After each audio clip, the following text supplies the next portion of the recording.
Okay, imagine this. You're walking through a really packed market, maybe a busy street. Just loads of people, noise everywhere. You get that feeling, right? Like you need to be switched on, aware of everything around you. Definitely. You kind of instinctively look around more. Well, it turns out there's actually a very thought out, a tactical way that military folks move through cities like that. It's all about staying safe. That's exactly right. And when we say tactical, we're talking about applying principles that, armies and specifically the Marines use. Today, we're drawing a lot from the U.S. Marine Corps warfighting publication, the MCWP. Right. Our source material suggests this one's a bit more focused for this kind of urban movement compared to, say, the U.S. Army's field manual, which is maybe a bit broader. So our mission for this deep dive really is to get inside how these military units actually move and maintain security in built-up areas. Yeah, how they operate on the ground. And we want to explore these tactics kind of from a first-person view, drawing on, let's call it our experience with these concepts. Maybe see how thinking this way could even help us be more aware in just everyday crowded situations. It starts with the basics, doesn't it? The core unit, the two-person team, a double team, or it says the source notes.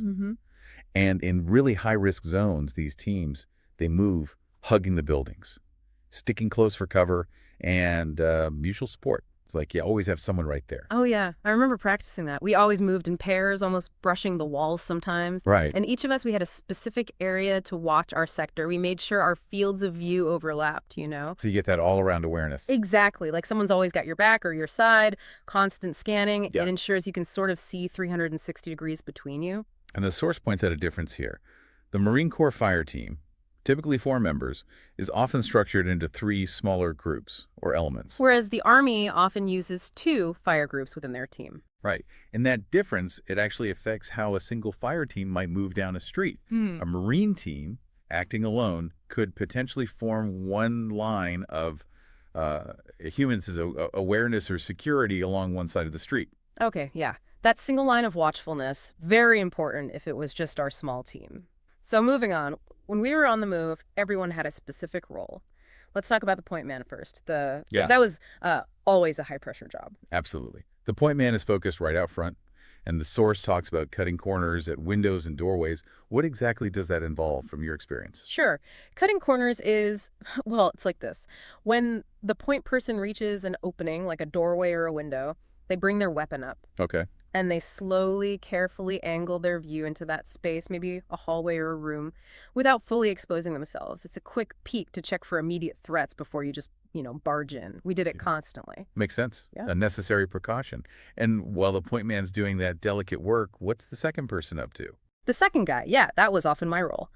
You're responsible for watching from directly ahead out to about, say, 45 degrees off to the side. Okay. And critically, you're also the link, relaying instructions from the team or squad leader up to the point man.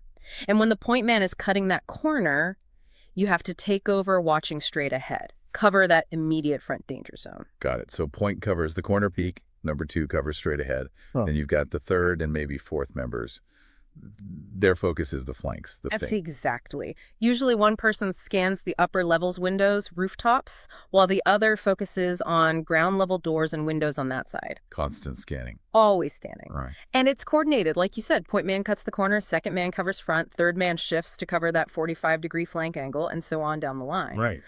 If you have a fourth person, and they're the last one in the line, they also cover the rear.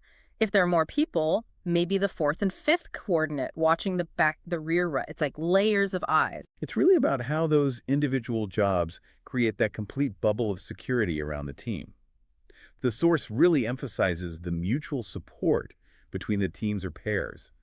That all-around teamwork is just paramount. Oh, it was everything. Constant communication, even nonverbal sometimes. Always knowing where your buddy was, what they were seeing. Now, the source also touches briefly on moving with vehicle support, like an infantry fighting vehicle. A Woye, that adds another layer, doesn't it? It certainly does. Typically, an IFV would follow behind the dismounted infantry. It provides heavy direct fire support if needed, like having a very heavily armed guardian angel trailing you. Okay, a powerful asset. So we've covered moving forward, scanning sides, but what about watching your back? How do you maintain security to the rear while still moving forward? The source details specific techniques for this. Yes, it does. It uses this interesting analogy to sports, talking about alternating or continuous movement patterns. For rear security, the key techniques are alternating bounding overwatch and continuous bounding overwatch. Let's break down alternating bounding overwatch first. I remember practicing this one quite a bit. Okay. So, imagine your team is moving forward. The very last person in the formation stops, takes a knee, weapon ready, covering the rear. Right. Then the second to last person moves back, maybe 10 or 15 meters, often stepping away from the wall slightly for a better firing position. They take a knee, get set, and call out, set or covering. Signaling they're ready. Exactly. Only then does the original last person stand up, turn back towards the wall or cover, and move quickly to rejoin the formation, careful not to cross the line of fire of the person now covering. And the person who just moved back is now the new last person. Correct. It's a leapfrog system, like you said earlier. Ensure someone is always dedicated to watching the rear while the team progresses. It felt very deliberate, making sure that rear arc was always covered, especially when you felt exposed. What about continuous bounding overwatch? How does that differ? Continuous bounding is a bit smoother, maybe faster. In this case, the second to last person moves back until they're roughly parallel with the last person. Okay, alongside them. Yeah, providing immediate cover from that position. They call out set or covering, but crucially, they don't move past the last person like in alternating downs. They remain the second to last person. Ah, I see. So it's less of a leapfrog and more like maintaining a constant rear pair? Kind of, yes. It provides continuous observation and cover from the rear element without the full position swap each time. It feels more like having a dedicated rear guard pair moving with you. Got it. And the source stresses that these rear security procedures, whichever one you're using, they're done continuously, repeated over and over while you're moving through a dangerous area right up until you're clear. Absolutely. Non-stop vigilance. And it also highlights the need for coordination between fire team leaders, especially if multiple teams are involved. Why is that? Well, you need to ensure the rear security elements from different teams withdraw in parallel, basically. And crucially, the main body of the unit can't get too far ahead and leave their rear guard lagging behind and exposed. Communication is key there. Makes perfect sense. Okay, this leads to a really critical question, especially thinking about those crowded city environments. What happens when you hit an intersection? A crossroads, a T-in. These always felt like the most dangerous points. They generally are. As the source notes, crossroads are inherently more complex than just crossing a single street. Why? Because the threat can come from 4 directions ahead, behind, left, and right from those intersecting streets. Right. Just trying to dash across in a line or even a wedge formation like you might use for simple street crossing leaves you incredibly vulnerable to fire from those side streets. Too exposed. Way too exposed. So there's a specific method. The source describes the U.S. Marine Corps approach using their 3 fire teams per squad, but mentions the Army could adapt it with their 2 fire teams, plus maybe the squad leader and machine gun team. Okay, so how does it work step by step? Let's walk through it from our experience. All right. First step.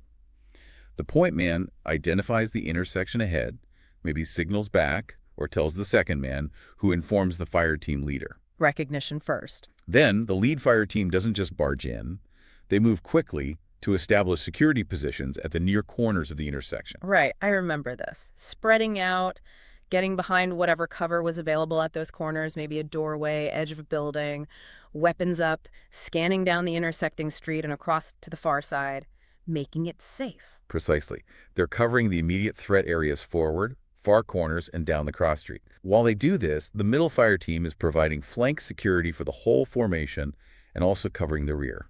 They're the bubble. Okay, lead team locks down the near side, middle team watches sides and rear. What next? Then, the rearmost fire team moves through the positions of the lead team, crosses the intersection, and takes up similar security positions on the far side, taking over that forward watch. So the guys who are watching the back initially now become the eyes looking forward on the other side. Exactly. Now, the original lead team, the ones who first secured the near corners, they shift their focus.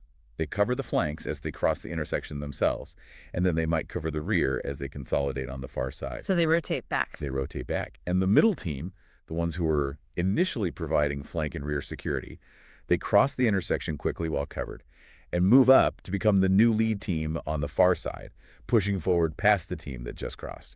Wow, okay. Let me see if I followed that rotation. Rear team moves through, becomes new front. Original front team crosses, becomes new rear flank. Original middle team crosses, becomes new middle lead. Is that roughly it? Let me retrace. Lead team sets security. Rear team moves through, becomes new forward security on the far side.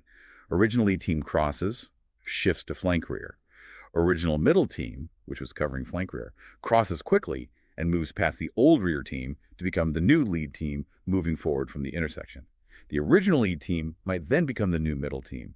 The original rear team, now on the far side, provides overwatch, then becomes the new rear team as the whole group moves on. Ah, okay. It sounds complex written down, but I remember when you drilled it, it becomes a flow.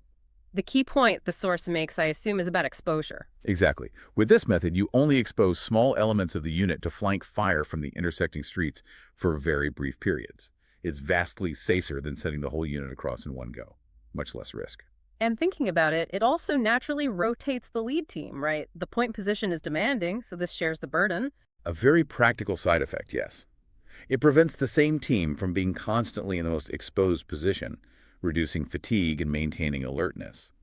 It's actually quite an elegant solution to a dangerous problem. Okay, that covers intersections pretty thoroughly. Now, a different scenario. What happens if, despite all this careful movement, you suddenly encounter an enemy? Someone pops out of a building or appears down the street. What's the immediate reaction? The immediate action, based on the source material and standard procedure, is instant return fire. Engage the threat. And simultaneously, maybe even more importantly, you move quickly. Get into the nearest cover, usually inside a nearby building. Right. Suppress and move. I remember that instinct. Laying down fire while you're already diving for the nearest doorway or window. Get out of the open street behind hard cover fast as possible. Absolutely. Get off the street, get behind something solid. The source mentions that the next step is usually clearing that building you just entered, but it rightly notes that's a whole other complex topic, probably for another deep dive. Yeah, building clearing is its own beast entirely. But that initial reaction, return fire, seek immediate hard cover. That's the core survival instinct drilled into you. Precisely. Okay, so we've navigated open streets, secured our rear, tackled crossroads, which brings us neatly to that final thought provoker the source leaves us with. Ah, yes. We've figured out the four-way crossroad, but how should you approach a T intersection?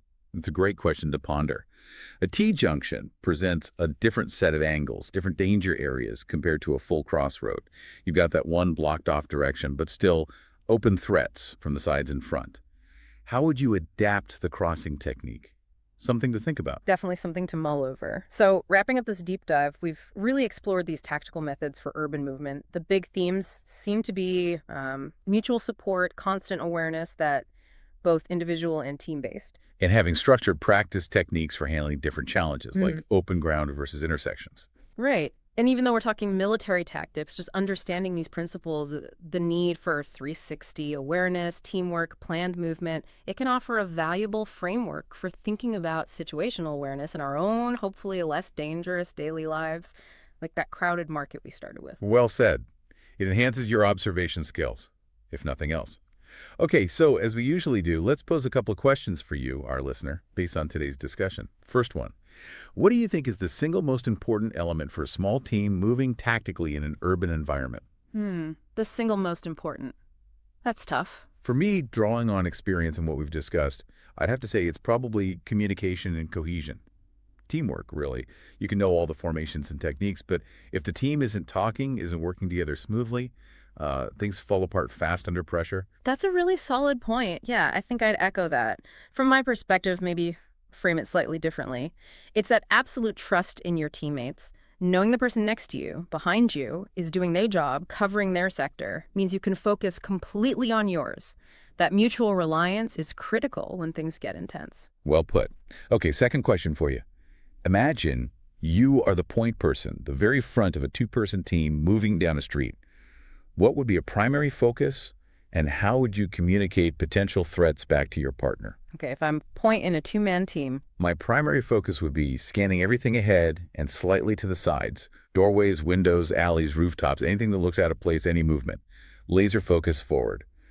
For communication, it would have to be short, clear, concise signals or words. Door left, window high right, man crossing. Clear. Keep it brief, keep it unambiguous under stress, maybe prearranged hand signals too. Yeah, absolutely. If I'm point, my eyes are constantly moving, sweeping my sector, especially cutting those corners visually even before I get there. Communication, Definitely short verbal cues, like you said. Maybe also a specific hand signal for caution or threat, or even just a quick tap on the shoulder if it's something subtle nearby. You are literally their forward eyes and ears. It has to be quick and clear. Excellent points. Those immediate actions and clear comms are vital. Well, thank you for joining us on this deep dive into the world of tactical street movement. We hope it gave you some interesting things to think about. And definitely ponder that T-intersection question. You might even find it interesting to look up some of those field manuals we mentioned. The level of detail can be quite fascinating. Indeed. Until next time, stay aware.